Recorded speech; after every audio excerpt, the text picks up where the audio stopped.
Les outils digitaux sont hyper utiles pour plein de domaines différents, pour la publicité, le marketing, les études, etc., etc. Mais ces outils digitaux sont très utiles en UX et en CRO, c'est-à-dire en optimisation des conversions. Dans cette vidéo, je vais vous donner les 7 meilleurs outils selon moi qui me servent pour mon agence et pour mes clients en termes d'UX et de CRO. C'est des outils que j'utilise quasiment au quotidien pour les projets de mes clients et donc je vais vous expliquer en quoi ils sont extrêmement utiles et en quoi certains sont même indispensables. Alors le premier outil c'est Figma, vous le connaissez déjà sûrement, mais c'est un outil en fait pour prototyper des maquettes. Dans des projets clients, dès qu'on vient de finir la recherche utilisateur et qu'on sait vers quoi on doit se tourner, on utilise cet outil qui est Figma pour créer des maquettes, créer des prototypes. Figma, ce qui fait sa force, c'est que ça n'est pas une application native, c'est une application en fait web. C'est-à-dire que chacun, grâce à une URL, peut accéder à Figma très simplement, très facilement. Et donc ce qui fait la force de Figma, c'est en fait tout l'écosystème de collaboration qu'il y a autour.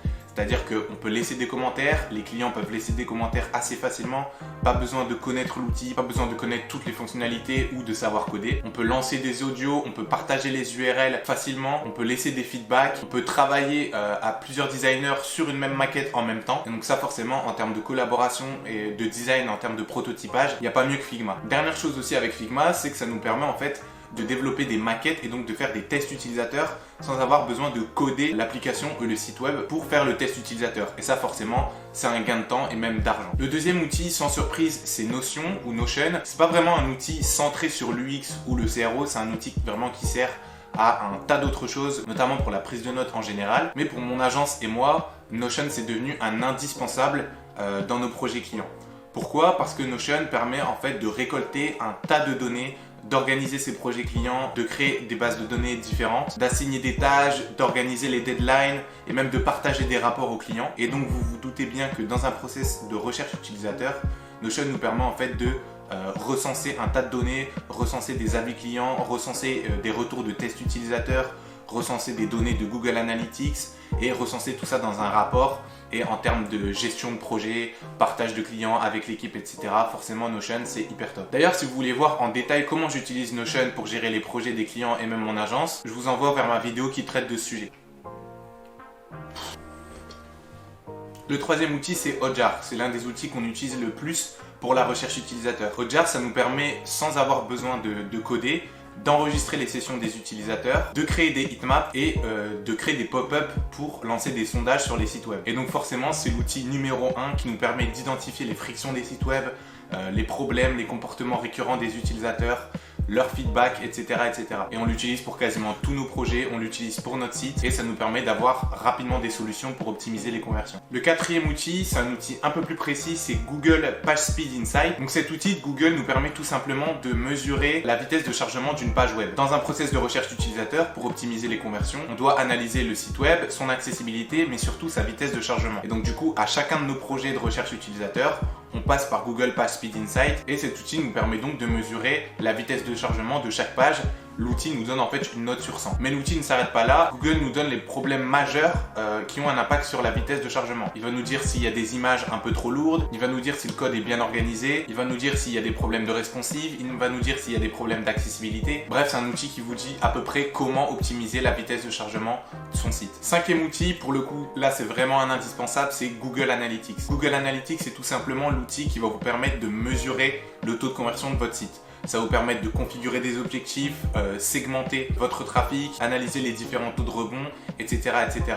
En somme, ça va vous permettre d'identifier où sont les problèmes sur votre site, s'il y a un endroit dans votre taux de conversion qui coince, si le taux de conversion sur mobile est plus ou moins élevé que votre taux de conversion sur bureau, si vos utilisateurs convertissent plus quand ils visitent votre page d'accueil que quand ils visitent votre page à propos, si les utilisateurs venant d'un article en particulier convertissent plus que s'ils viennent d'un article X ou Y, si vos utilisateurs provenant de la publicité convertissent plus que provenant du SEO. Donc vous allez pouvoir obtenir de vrais indices et vous allez pouvoir émettre de réelles hypothèses pour savoir comment optimiser les conversions de votre site et son expérience utilisateur. Le sixième outil qu'on utilise, c'est Google Optimize. Google Optimize, ça nous permet en fait d'effectuer des A/B tests juste après une période de recherche utilisateur. on obtient des solutions, on obtient des possibles hypothèses d'optimisation et ces hypothèses d'optimisation, elles ont besoin d'être A/B testées. Et c'est là que rentre en compte Google Optimize. Google Optimize a certains concurrents, on pense à A/B Testy, on pense aussi à Caméléon, mais j'aime bien l'écosystème de Google, assez ergonomique, en plus de ça c'est gratuit au départ et c'est assez facile à configurer, c'est vraiment centré sur l'A/B testing, on n'a pas d'autres données, et donc Google Optimize c'est un très bon outil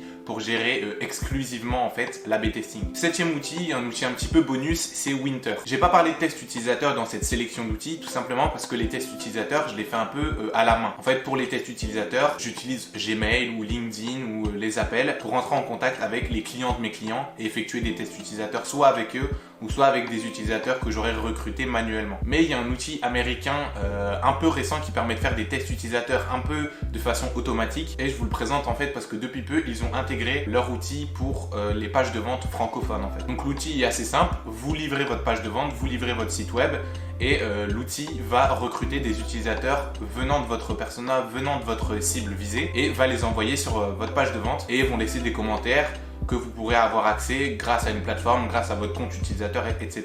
Donc c'est très bien fait, c'est un SaaS et franchement je vous conseille cet outil. C'est très centré sur le B2B, vous allez pouvoir obtenir des réponses à des questions comme est-ce que votre copywriting résonne bien auprès de vos leads? Est-ce que vous répondez bien aux craintes, aux problèmes, aux motivations de vos utilisateurs? Est-ce que les visiteurs de votre site comprennent bien votre copywriting, comprennent bien votre propos? Est-ce que votre copywriting est assez convaincant, etc., etc.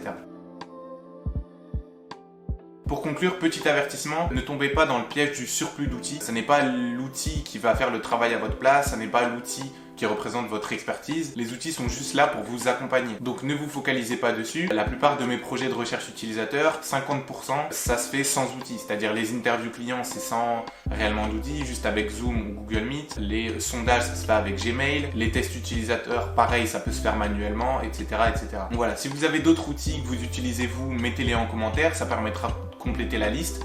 Je vous mets aussi une liste de plus de 35 outils UX et CRO qu'il est possible d'utiliser juste en commentaire. Et si vous ne me connaissez pas encore, je m'appelle Florent, je suis CEO de l'agence SDLV. On aide justement nos clients à optimiser les conversions et leur UX de leur site avec des outils que je viens de vous énumérer. Donc voilà, si vous voulez découvrir des tutos sur ces outils, des articles, des formations, etc., rendez-vous sur sdlv.fr.